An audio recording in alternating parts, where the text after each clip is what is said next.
শুধু গোল নয়, মাঠের বাইরে অসাধারণ এক আচরণের মাধ্যমে এবার সবার মন জয় করে নিলেন ভিনিসিয়াস জুনিয়র। প্রতিপক্ষ ফুটবলারকে ব্যথা দিয়ে নিজেই ক্ষমা চাইলেন অকপটে। যতক্ষণ সেই ফুটবলার মাটিতে পড়েছিলেন ততক্ষণ দাঁড়িয়ে থাকেন তার পাশে। মাঠের বাইরে ফুটবলের আসল সৌন্দর্য ফুটিয়ে তুললেন এই ব্রাজিলিয়ান।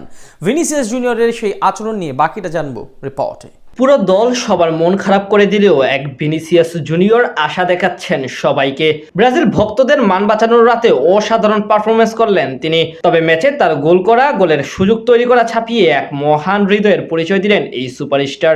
মানুষ তাকে নিয়ে সমালোচনা, ট্রল এবং নিন্দালেও মনের দিক থেকে ভিনিসিয়াস জুনিয়র যে কতটা বড় তার উদাহরণ দিলেন আজ আরো একবার। মাঠে মরক্কোর বিপক্ষে দুই দলের লড়াই ছাপিয়ে অনন্য এক নজির গড়ে দেখালেন ভিনিসিয়াস, যার কারণে এখন প্রতিপক্ষ সমর্থকদের কাছ থেকেও প্রশংসায় ভাসছেন এই ফুটবলার।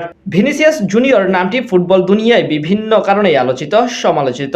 নিজ দেশ, ক্লাব কিংবা প্রতিপক্ষ, নানান সময়ে নানান কারণে সবার কাছে সমালোচিত ও আলোচিত হতে হয় তাকে। মাঠের বাইরে এই নিয়ে সব সময় হেডলাইন হয় বিনির নামে। তবে এবারে বিশ্বকাপে ব্রাজিল দলের জন্য অন্যতম বড় তারকা তিনি। আজ খেলেছেনও ঠিক সেভাবেই। কিন্তু এর মাঝে মানুষ ভিনিসিয়াস যে কতটা সুন্দর এবং ভদ্র ও মানবিক সেটার প্রমাণ দিলেন অসাধারণ এক মুহূর্তের মাধ্যমে, যেই দৃশ্য তাকে ভালোবাসতে বাধ্য করবে সবাইকে।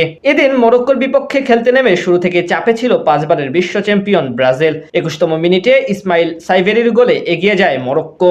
যদিও 27তম মিনিটে অসাধারণ নৈপুণ্য দেখিয়ে দলকে সমতায় ফেরান ভিনিসিয়াস। আজ পুরো ম্যাচে এমন দাপট দেখান তিনি। তবে এর পাশাপাশি আরো একটি কাজ করে সকলের মন জয় করে নেন এই ফরওয়ার্ড। ম্যাচের তখন চলছিল 34তম মিনিটের খেলা। প্রতিপক্ষ ডিফেন্ডার আশরাফ হাকিমির কাছ থেকে বল ছিনিয়ে আনতে গিয়ে তার পায়ে ভুলবশত আঘাত করে ফেলেন ভিনি। সাথে সাথে মাটিতে লুটিয়ে পড়েন হাকিমি। কিন্তু এটি যে একদমই ইচ্ছে করে দেননি ভিনিসিয়াস সেটা বুঝিয়ে দেন কয়েক সেকেন্ডের মধ্যে।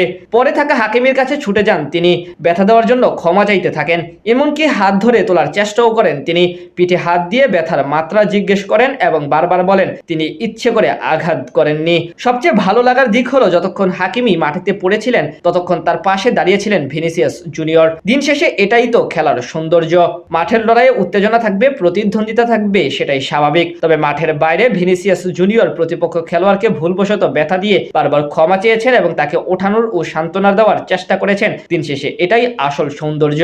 ভিনিসিয়াসকে নিয়ে বিভিন্ন সময় অনেক নেতিবাচক কথা হয়, কিন্তু মাঠের বাইরে তিনি কতখানি অমায়িক এবং অসাধারণ সেটারই প্রমাণ দিলেন আজ আশরাফ হাকিমির পড়ে যাওয়ার পর সেই কাণ্ড ঘটিয়ে।